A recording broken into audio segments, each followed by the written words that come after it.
At 11 minutes past 9 a.m., we continue with news and views this morning. And as we stay in the company of our listeners, our viewers on Salam Media, and also welcoming One Nation 88.9 FM out of Polokwane. Wonderful that you are able to join us for the show. Now, looking ahead from now right until 10 a.m., we are shortly going to be talking with the president of the UIM Political Movement SA, Neil De Beer.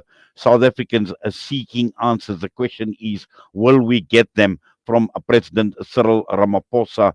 We're also taking a look at an event which is a marathon for a cause, a run for Palestine. And we'll be talking with one of the participants, Muaz Kasu, this morning, World Hearing Day 2023. We'll be talking with the lead audiologist and project manager at the Year X Foundation, Noshin Dawood. And towards the end, we will be talking with Africa Muslims Agency. But it is clear where we are in South Africa at this point in time. And there was an opinion piece that was written by Neil De Beer, the president of the UIM Political Movement, uh, and in fact, the headline of this article, the title, Mr. President, answer if you dare. 15 questions that have been raised to the president. Will he answer them? And looking at South Africa, and the article starts off talking about, without doubt, one of the most shocking and sad and dramatic 2 months South Africans have had to experience. It started with huge blackouts and load shedding, stage six, followed by the circus of the sauna, a desperate delivery of the national budget, and the proverbial icing on the cake with massive revelations by Eskom's outgoing CEO, Andre de Ruyter. And what followed more was related to Hollywood movies and stories of cartels, gangs, and hitmen, senior members of cabinet, and just a mirage of evil. All of this in one SOE. And joining us right now is the author of this article, Neil De Beer. Neil, welcome to the show, and wonderful that you're able to join us. Morning and wassalam to all your listeners. And yeah, still shocked. Well, it is shocking, and clearly this has got the makings of a movie, a blockbuster movie. And we see this on Netflix, the Mexican cartels that are operating, the government involvement, and so much is actually taking place. And I'm sure that this will be a blockbuster. It could be possibly even a number one movie, and for a very, very long time. Yet I think, as you know, I'm new to politics. I was an international businessman. I was the head of a couple of international investment groups, specifically focused on investment infrastructure on the continent of Africa.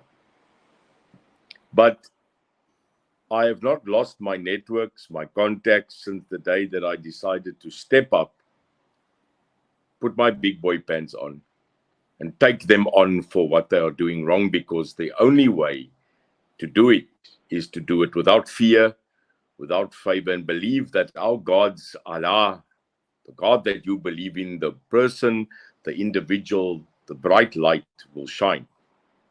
But definitely since my entering of local politics, I have faced every day now of my life what we will now call the dark side.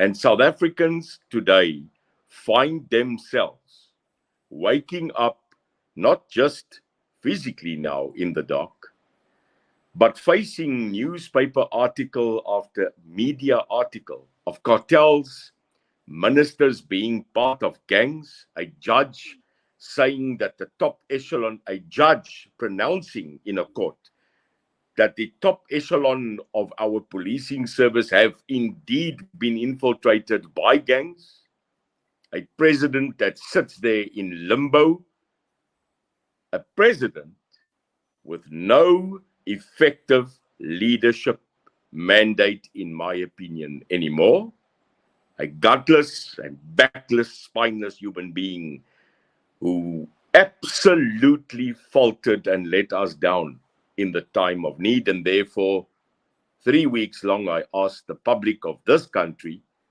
to send me their questions, not political questions, to give power back to the voice of the people. And I waited 3 weeks.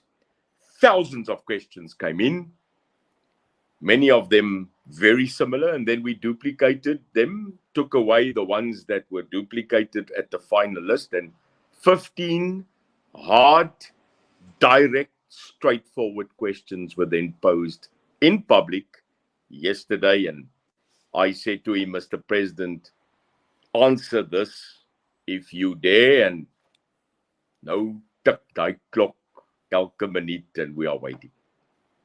Well, let's go through those questions because I think this is important to understand what people are saying. What are they actually asking of this government? Yeah, I think you are sitting with the questions in front of you. So if you could lead that, I don't know. I think you are.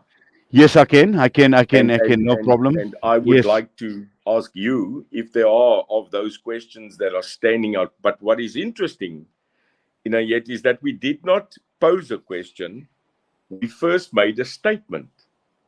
Every one of those 15 questions have come from his mouth, his government's mouth, and the people in his cabal that are associated with him. So they are actually statements of fact included in those questions.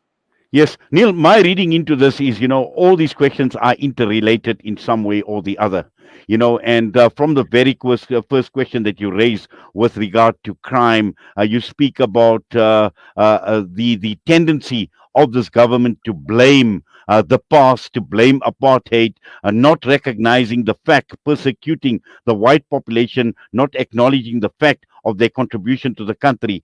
Now, yesterday we spoke about 100 years of ESCOM, celebrating 100 years of ESCOM. And when we're talking about contribution to the country, the name of Hendrik van der Bijl had actually stood out. Now, this was a man that started ESCOM 100 years ago. Successfully, South Africa won an award, an international award. The ESCOM had won an international award. And in the last 15, 20 years, we've just seen one royal mess after the other. So all these questions, Neil, are actually interrelated, which shows what a mess this government has actually made of this country. When a person, I think, you've done your homework on me.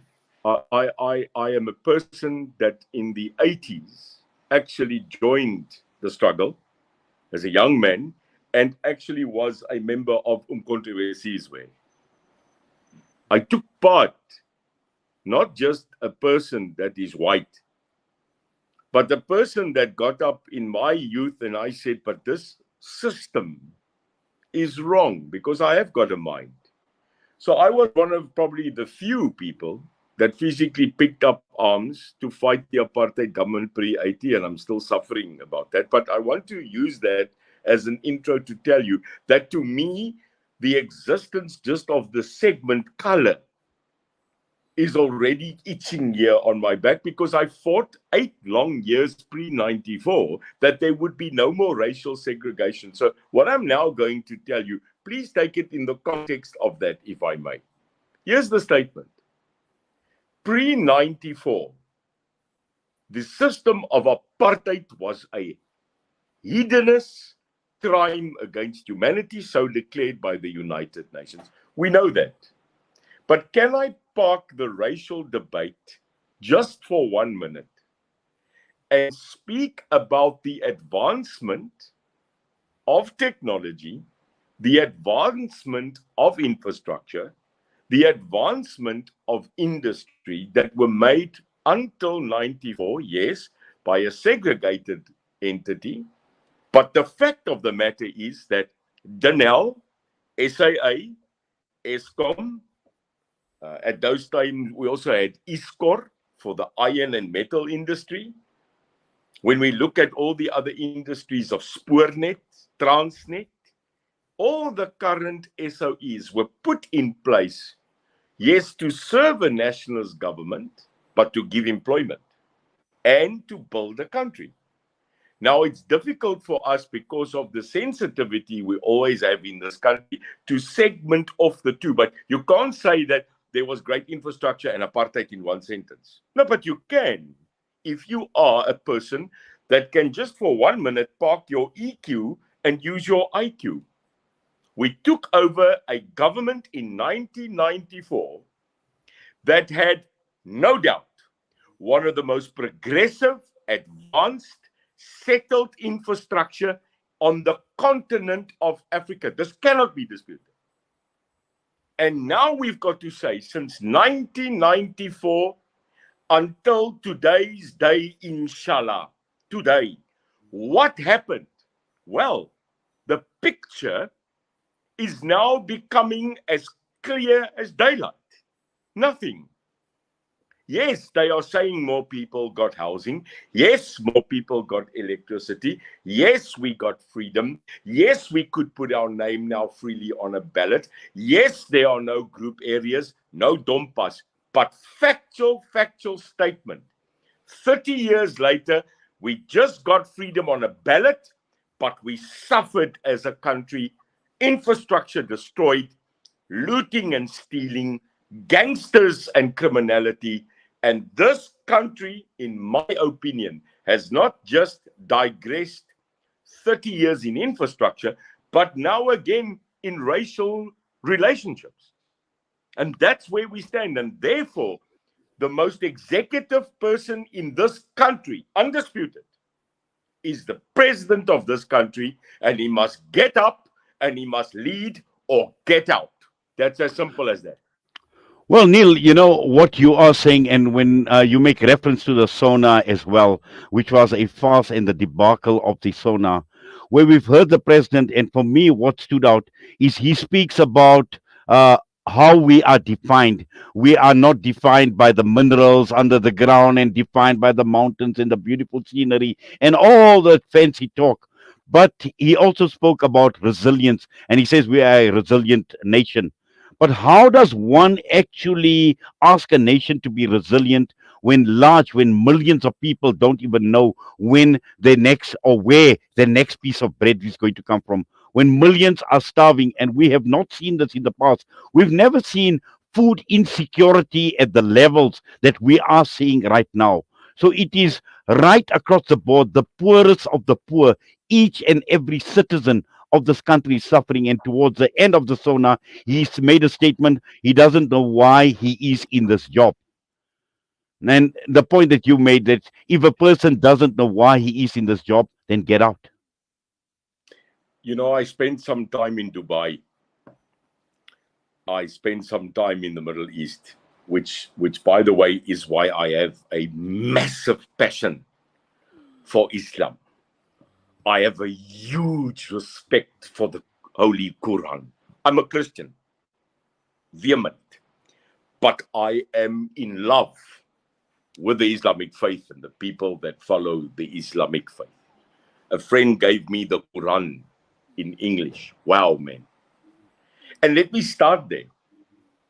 When I went to Dubai for the past 8 years, when you visit places like Saudi, with its problems like we have, there is an attitude, though, that in an interview with one of the leadership in Dubai, they asked him, but can you explain to us why in Dubai, Abu Dhabi, Sharjah, Oman, Saudi, except for the oil money, you actually have nothing in Dubai. You have sand and sea, and you grow nothing. You import everything. But why does it work? Why does it work? When Africa's got everything, minerals, sun, water, energy, wind, land, why is it not working? And he said, only one reason: leadership. Leadership. Leadership brings back attitude, and attitude defines altitude. If you don't have great leadership, you don't have great citizenry. Now, he's not going to answer me those questions, because those 15 questions are damning. They are damning on the police, on corruption, on crime, on parastatal, on citizenry, human rights, freedom, income, joblessness. He can't answer it. Now, just on this one, there's a difference between a person that is responsible and a person that is accountable. In the cabinet of this country, you have ministers that are so-called responsible, but the person that is accountable is the president. He will answer, and if he doesn't, then remember, it will remain on record that we, the people, asked him that. Yes, and also I think talking of leadership is a one thing, but the key issue here is the questions that you are asking are questions relating to accountability. And this is something that we are not seeing, Neil. We are not seeing the president taking Yes. accountability for what is actually taking place. And we've seen it even with the Andre de Ruyter revelations that have taken place. We've seen the immediate reaction was to fight fire with fire. And the response from the ANC government to Andre de Ruyter was, you prove it. Yet they know what had actually been playing out. These are the same people that employed Andre de Ruyter, so they knew who the person was. They know. They know. But in Afrikaans, yet in Afrikaans, we've got a good saying. Hy wil nie, hy kan nie, hy sal nie, en hy gaan nie. Make that clear. He won't, he cannot, and he shall not. Now, if in a normal society in the world, listen to me, in the world, in a democratic dispensation, or even under a dispensation where we've got Islamic law, where we've got fundamental strict principles, which I like, by the way, sorry, call me a fundamentalist, I don't care. Law is law. If a country had to hear the statements made by the writer in a truly lawful society, that statement will bring down the government with immediate effect.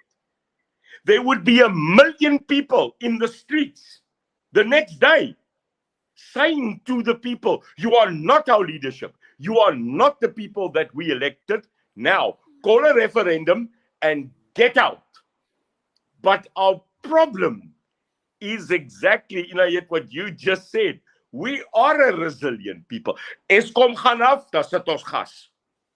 Ligte gaan af, ons sit 'n kers. Krag gaan af, ons sit aan die Weber. We are a very resilient country, but it is because we make a plan, we are resilient, that it seems instead of getting up and making a 5 million man and woman protest to end this government, to tell them you are not, and to force an early election or referendum, no. We do what we do. And what does South Africans do? We make a plan.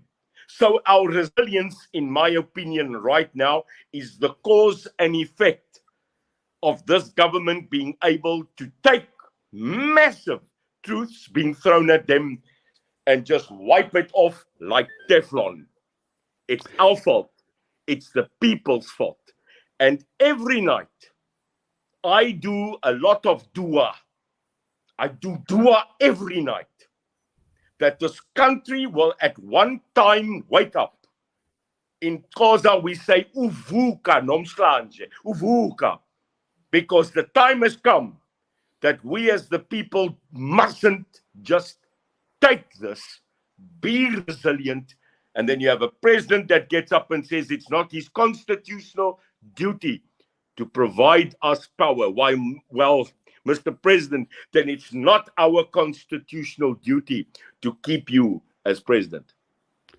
Well, as the saying goes, a boer maak 'n plan, and I'm sure that many plans will be made. And I see Karen Venter has put up a note saying, kan nie wag vir môre nie. Ons gaan die plaza mooi wys. As die UIM, ons gaan mense bewus maak van ons. Now, this is a statement that has come through from Karen Venter. But, the key issue here is, Neil, where to from here? You've asked those questions. You're not going to get the answers. What do people like yourself and myself actually do under the circumstances and under what we are actually experiencing? I go back to the old theory of power to the people. I go back to the point of citizenry. We are a country that has gone through enough pain, enough historic. Here we sit again. I look at you, Inyam, and I say to myself, me and you share quite a lot of things here, but look, we are grey, né? Ons is 'n bietjie grys. We're not youngsters anymore. I really thought in 94, and I'm clear about it, that we reached a point of liberation, that we reached a point of freedom. And here we are. Now, I'll tell you something. There's only one way that we are going to make change in this country as the people. And that change is in 2024, probably July or August, when we go to enforce our right as citizens to vote. That's our freedom. Now, if you vote for the same people, for the same reason, you're going to get the bloody same. That's a fact. If this country is not going to understand the following statement I'm going to make, we are in trouble. And the statement I'll make boldly is that in 1994, we stood in queues to change a country. In 2024, we will have to go stand back en masse now to save a country. And that's a fact. Well, Neil, we could engage a lot more with each other, and I wish we had a lot more time. But unfortunately, time has been of the essence. But I'm sure at some point in time, we will be engaging with you from time to time. But for now, we thank you for taking time out and being part of this broadcast this morning right here on Salam Media. All the best to you, sir. Shukran, and may Allah grant us the peace, the wisdom, the correct path of taking this country not into the abyss, but in hope. And I pray that every one of us, irrespective of religion, color, race, demographic, or language, that we unite. Because if we unite, we receive a blessing. And thank you always for giving me the opportunity. And just the last statement, I am not going to stop fighting until my last breath, inshallah. Thank you, and shukran to your people. Well, we say Amin to your du'as and your prayers as well, Neil. Please take care. Thank Neil you. Dabir with us this morning, and we're going to go for a quick break. We'll be back.